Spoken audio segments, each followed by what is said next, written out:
The gym floor for high jump is slippery, therefore it should be properly swept of dust to increase friction and decrease chance of injury due to slipping.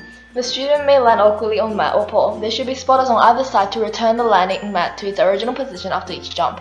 Students should be instructed on the correct way to do high jump prior to the carnival, and only competent students should be allowed to do the activity as it is difficult. Students may trip over ditches or obstacles on the grass as the oval is uneven. Before every competition, the oval must be inspected for holes and obstacles. If there are any, holes should be filled up with dirt and obstacles should be removed to ensure an even surface. The student can trip over the long jump mat when doing the run-up. Therefore, proper running tracks should be installed instead of using temporary mats, as it is safer for students while doing the event. Students may cut themselves on sharp objects concealed in the sandpit. Therefore, before each jumper, the sandpit must be raked evenly to make sure that there are no submerged hazardous objects. Students may collide with other students during track events. Teachers are responsible for patrolling the tracks and preventing students from crossing when a race is happening. Students may get hit by javelins, shot puts, or discus. Danger zones must be established to ensure that students do not venture within the pathway of the throwing items. Students should be directed by staff to pass behind the metal cage surrounding the participating athlete. Students may trip over hurdles. Therefore, before the athletics carnival, students must be properly instructed on how to do hurdles by PE teachers in order to minimize chances of tripping. Furthermore, hurdles must be positioned so that the tail of the hurdle faces towards the starting line. Certain students may have medical conditions such as asthma. Such students must inform the sports organizer prior to the athletic carnival, and they must bring their own medication with them on the day.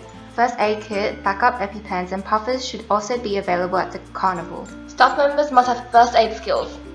Rules, safety awareness, and unsafe behavior should be addressed in PE lessons before the carnival to increase discipline on the day. There must be at least 2 teachers to supervise every event to make sure that students are behaving sensibly.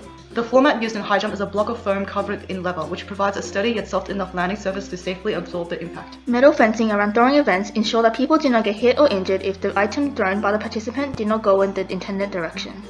Lanes are drawn in track events to ensure that students do not collide during a race. These boundaries also indicate to spectators where they cannot cross while a race is proceeding, so as to avoid collisions with athletes. Earmuffs and plugs are worn by the marshal to protect the individual's eardrums and prevent hearing impairment by blocking out sound with foam. Earmuffs suppress unwanted noise by completely covering the outer ear. Disposable earplugs are compressed and then inserted into the ear canal, where they expand and seal out the noise. Rakes are specifically designed to remove any foreign objects that can injure an athlete by landing on it. It also flattens the sand, which prevents an ankle injury by providing an even surface for the athlete to land on. The sandpit provides safe landing for long and triple jumpers, as it absorbs the impact and provides a soft surface to fall onto. Sprinting causes hamstring groin and calf strain, which is a rupture of the muscle fibers in the hamstrings, abductor muscles, and the gastrocnemius, respectively. Middle or long distance running causes overuse injuries of leg and feet, such as shin splints, Achilles tendonitis, and plantar fasciitis. Shin splint is felt as pain in the front of lower leg. Achilles tendonitis is a degeneration of the Achilles tendon. Plantar fasciitis is a cause of heel pain. Blisters can be caused by improper footwear. Tripping over hurdles resulting in a fall can cause traumatic injuries such as contusions, ligament sprains, knee internal derangements, which interferes with joint mobility, or dislocation, depending on the severity. Throwing events cause stress on the lower back and shoulder joints, resulting in injuries to the rotator cuff and shoulder labrum, and abdominal injuries from rotational throws. If a shot put or discus hits a student, they may experience injuries from contusions to fractures and concussions if struck in the head. Javelins may impale students if they are within the danger zone. High jump can cause back injuries and patellar tendonitis, which is an overused injury to the front of the knee. Fractured tailbone or spinal injuries can result from landing on the dislodged pole, and abrasions, contusions, or fractures can occur from improper landing. Long jump and triple jump cause overuse injuries like tendinopathy, which is damage to tendon felt as pulsating pain.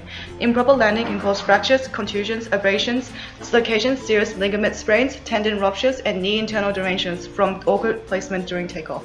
Arm swings is a dynamic exercise that warms up the upper half of the body and prepares the muscles, tendons, and joints, increasing flexibility.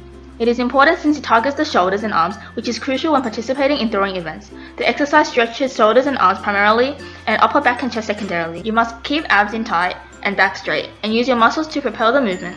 Your arms should swing as close as possible to their full range of motion. Do for 30 seconds to 1 minute. Butt kicks strengthen the hamstrings, which helps to increase speed as well as to reduce the likelihood of muscle strains. It stretches the glutes and the quads to prepare for movement. It also helps to get the heart rate up and improve circulation, preventing injury from high-impact activities. Your thighs shouldn't move as you lift your heels and try to increase the speed. Repeat for 30 seconds, rest, and repeat again for 3 sets. Forward leg swing stretches hips primarily and hamstrings, quads, and calves secondarily. It primes the nervous system and increases circulation to the joints and muscle, preventing injuries and also reducing pain in the hip area. You must keep your pelvis tightly tucked and don't arch your back. Keep abs tight and your upper body stable. Actively use your muscles to take your leg close to its full range of motion with each swing without losing form. Repeat for 10 to 20 reps.